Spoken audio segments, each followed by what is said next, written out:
మహాగణపతిం మనసా స్మరామి మహాగణపతిం మనసా స్మరామి. TR creations family అందరికీ నా హృదయపూర్వక ధన్యవాదాలు.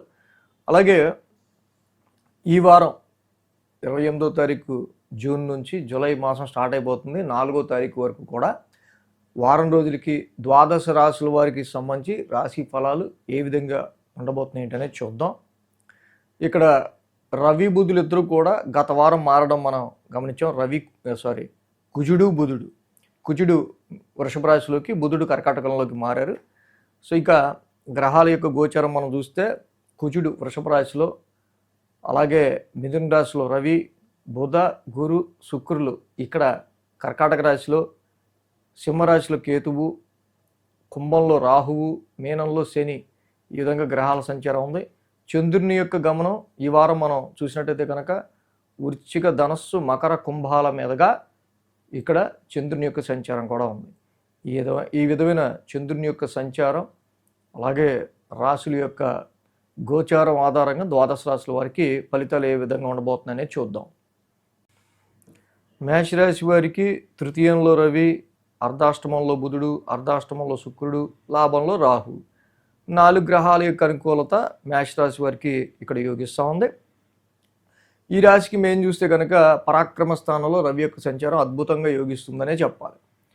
కాబట్టి ఇక్కడ రవి యొక్క సంచారం ఏదైతే ఉందో చాలా వరకు కూడా ఆఫ్టర్ ఏ లాంగ్ మంత్స్ తర్వాత 3 months తర్వాత ఇక్కడ రవి యొక్క సంచారం కొంత అనుకూలత రావటం వల్ల తప్పకుండా హెల్త్, వెల్త్ రెండూ ఇంప్రూవ్ అవ్వడానికి, అలాగే ఏదైనా ఒక నిర్ణయం తీసుకోవడానికి, ఉద్యోగ విషయాల రీత్యా కానీ ఏ విషయం రీత్యా అయినా సరే కొంచెం మీరు ఇదేమీ నాకు అంత పెద్ద కష్టం కాదు అనుకుని మీరు ముందుకు వెళ్ళే విధంగా ప్రోత్సాహాన్ని అందిస్తాడు రవి మీకు.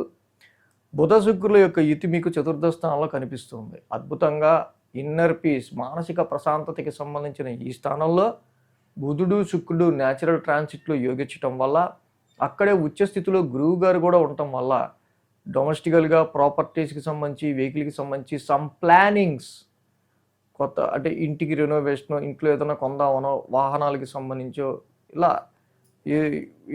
వీటికి సంబంధించిన విషయాల మీద కొంత ఏదైనా ప్లాన్ చేసే ఆస్కారాలు ఈ రాశి వాళ్ళకి, మేషరాశికి ఎక్కువగా మనకి కనిపిస్తూ ఉన్నాయి. అలాగే లాభంలో రాహు యొక్క సంచారం నేను చెప్తున్నా ఎప్పటి నుంచో, మేషరాశికి మేహూనా అంటూ ఉన్నవాడు రాహు ఒక్కడే. ఆ రాహు భగవానుడు లాభస్థానంలో ఏలినాడిసి నడుస్తున్న వేళ సంవత్సరంగా మీకు ఆ యొక్క ఎఫెక్ట్ని తెలియకుండా మిమ్మల్ని మేనేజ్ చేసుకుంటూ ముందుకెళ్తున్నాడు. ఈ వారం 8, 9, 10, 11 స్థానాల మీదుగా చంద్రుని యొక్క సంచారం ఉంది. కాబట్టి ఇక్కడ మనం చూస్తే గురు, శుక్ర, శని వారంలో చివరి 3 రోజులు అనుకూలంగా ఉంది. వారం ప్రారంభం ఇందాక మనం చెప్పుకున్నట్టుగా కొంత వాహనాలకు సంబంధించో, ఫిక్స్డ్ అసెట్స్ స్థిరాస్తులకు సంబంధించో, గృహానికి సంబంధించో, గృహోపకరణాలకు సంబంధించిన విశేషాల్లోనూ కొంచెం ఆలోచనలు ఎక్కువగా ఉండే ఆస్కారాలు ఉన్నాయి. ఆరోగ్యం మీద శ్రద్ధ వహించాల్సిన అవసరం కూడా ఈ రాశి వాళ్ళకి కొంచెం కనిపిస్తూ ఉంది. కుజుడి యొక్క స్థాన మార్పు మనకి ఇక్కడ కనిపిస్తూ ఉంది. కాబట్టి ముఖ్యంగా ఇక్కడ కుజుడి యొక్క పరిస్థితి మాత్రం ఆర్థిక పరంగా, ఫైనాన్స్ పరంగా, అలాగే కుటుంబపరమైన విషయాల్లో ఇక్కడ రాశ్యాధిపతి ద్వితీయ స్థానంలో ఇన్వాల్వ్ అయి ఉండటం వల్ల ఎక్కువ you have more concentration on your family matters. కుటుంబపరమైన విషయాల గురించి ఎక్కువ ఆలోచించాల్సిన ఆస్కారం. ధనపరమైన విషయాల్లో కూడా కొంత ఫ్లో అనేది, ఖర్చు ఎక్కువగా కనిపించే ఆస్కారాలు కనిపిస్తూ ఉన్నాయి.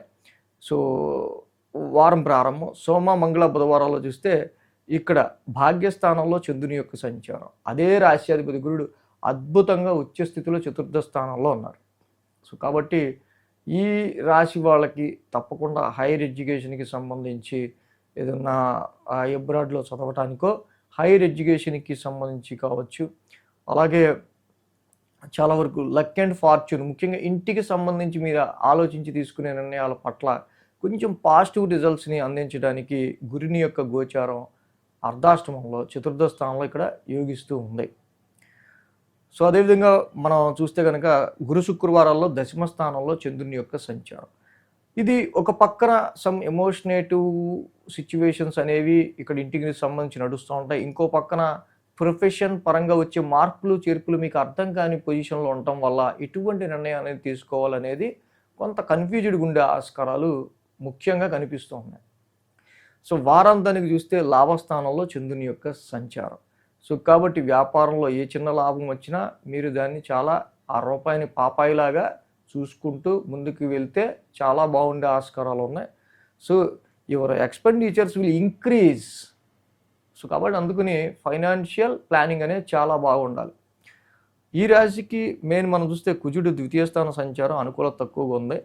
కాబట్టి ధరణీ గర్భ సంభూతం వాక్స్థానంలో ఉన్న కుజుడికి కొంచెం పరుషమైన పదజాలాలు కాకుండా, కఠినంగా మాట్లాడకుండా, అలాగే ర్యాష్ స్పెండింగ్ చేయకుండా ధరణీ గర్భ సంభూతం కుజనవగ్ర శాంతి మంత్రం చదువుకోవటం చాలా మంచిది. పంచమస్త కేతు ఇక్కడ ఏంటంటే సంతాన స్థానంలోనే కేతు ఉన్నాడు. కొన్ని సందర్భాల్లో ఉద్యోగ పరిస్థితుల రీత్యా కూడా ఏంటో మనం చేస్తున్న వర్క్ అప్రిషియేషన్ రావట్లేదన్న ఫీలింగు, లేకపోతే మన క్రియేటివిటీ ఏంటో అసలు ఈ మధ్య చేస్తున్నది మనకి అంత ఉద్యోగంలో అంత డెప్త్‌గా క్రియేటివ్ చూపిస్తున్నట్టుగా అనిపించట్లేదని సమ్ డిసాటిస్ఫాక్షన్ ఫీలింగ్స్ అనేవి ఉండే ఆస్కారాలు ఉన్నాయి. కాబట్టి ఈ రాశి వాళ్ళకి తప్పకుండా కొంత సుబ్రహ్మణ్య స్వామి ఆరాధన చేసుకుంటే చాలా బాగా పనికొస్తది. శని యొక్క వ్యయ స్థాన సంచారం. అలాగే మెయిన్‌గా ఏంటంటే శనికి మాత్రం తైలాభిషేకం చేసుకుంటూ ప్రతి వారం శనివారం వెళ్ళటం అనేది, నిత్యం నీలాంజన సమాభాసం కూడా చదువుకోవటం మేషరాశి వారికి ఇంకా మంచి ఫలితాన్ని అనేది ఇస్తుంది. ఈ వీడియో కనుక మీకు నచ్చినట్లయితే లైక్ చేయండి, షేర్ చేయండి. మరిన్ని అప్డేట్స్ కోసం సబ్స్క్రైబ్ చేయడం మాత్రం మర్చిపోకండి.